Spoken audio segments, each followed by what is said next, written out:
So I'm going to move this back a little bit. Can you touch the screen? There we go. Perfect. I was in a shadow, but it's just getting dark. All right. So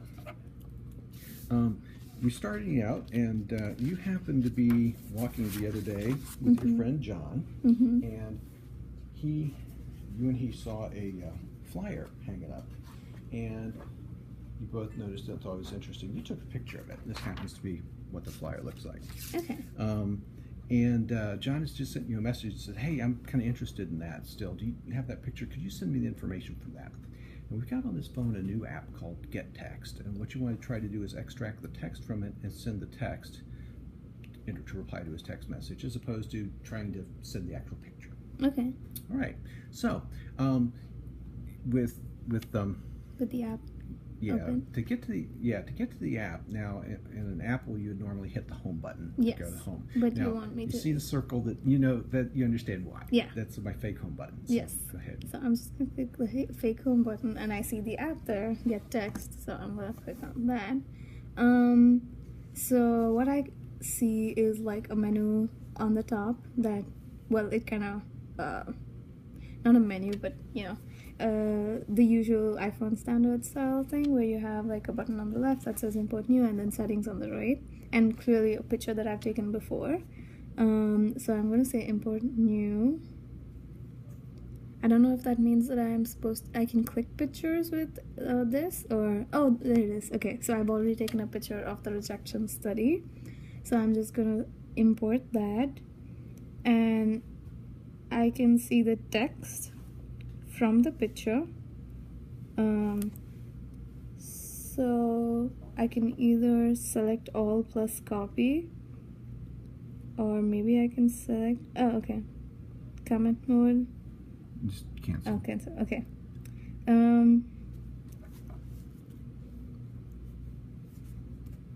Okay.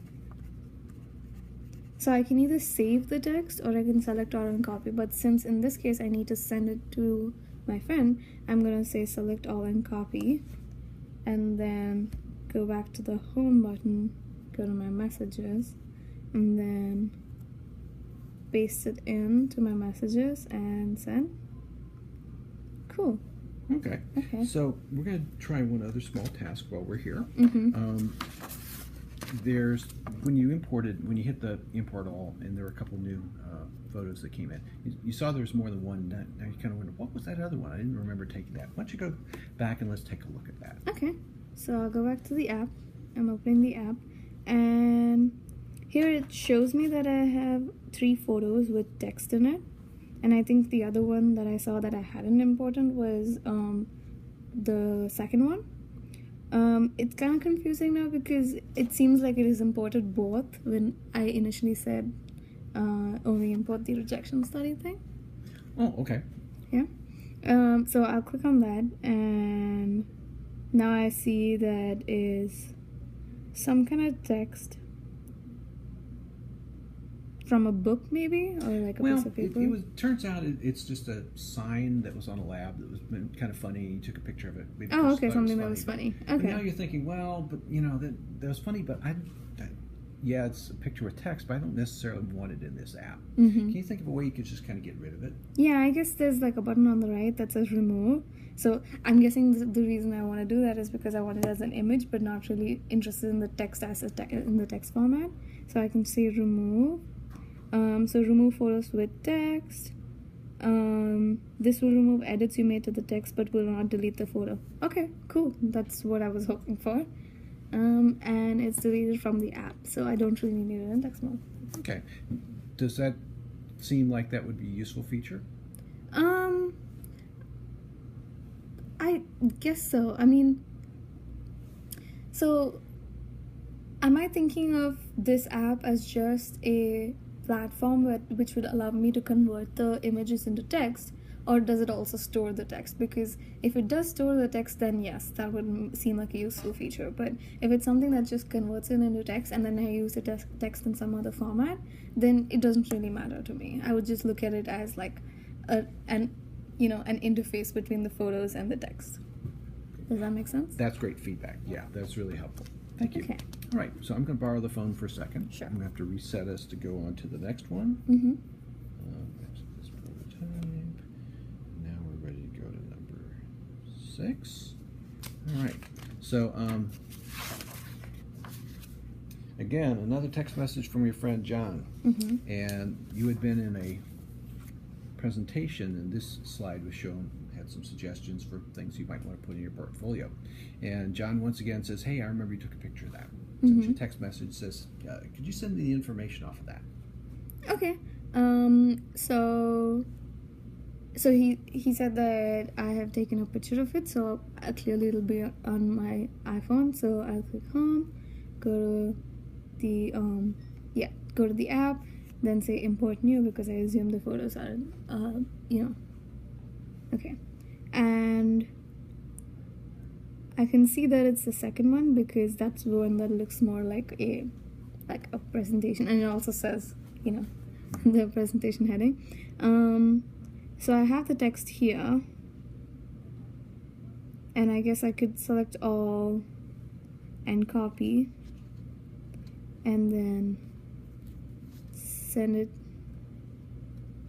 to John. Cool. Okay. Yeah. One other small task.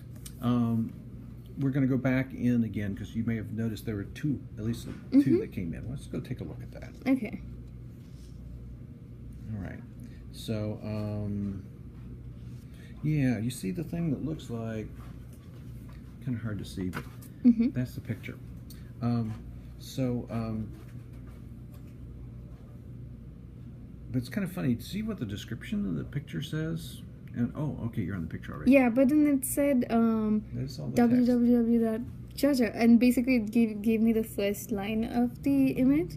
I guess since I had the preview of the image there, I could see what it was. But otherwise, if I had seen just the text, I wouldn't have known what it is. Exactly. And kind of my thought on this one is, as humans, we're used to the idea that these are big and it calls our attention to it. But every character here has been scanned and converted in the order it's in, despite the fact that we would view this totally differently than this text. And we would read it differently too. We would read the number plate first rather than the rest. We wouldn't even think about this, and we might think of it as a pun because it has the name of the state, but it's stuck in the URL, and that's just funny. Yeah. So suppose you decide, wouldn't be a bad idea just to have the license plate number remaining around here in the text, so I could copy it, use that select all on copy, and paste it into some form or anything I had to do with. But I don't think I need all the other text that's in there. Okay. Do you think you know how to get rid of that? I guess if I select it, it should allow me to edit. So maybe if I put I can select that, and then just press the back button to delete the text that I don't want. So I can keep only the license plate number alone. And then I guess I can say save. Yeah. Okay, so and saved. Okay. Super. Let's do one other thing. Go ahead and hit the all button at the top. And does anything look different about it now? Oh, so clearly the text has changed from that particular picture, and that is much more useful because now I can see that it's a license plate number. So, yeah. Okay. So what I'm going to do now is I'm going to stop the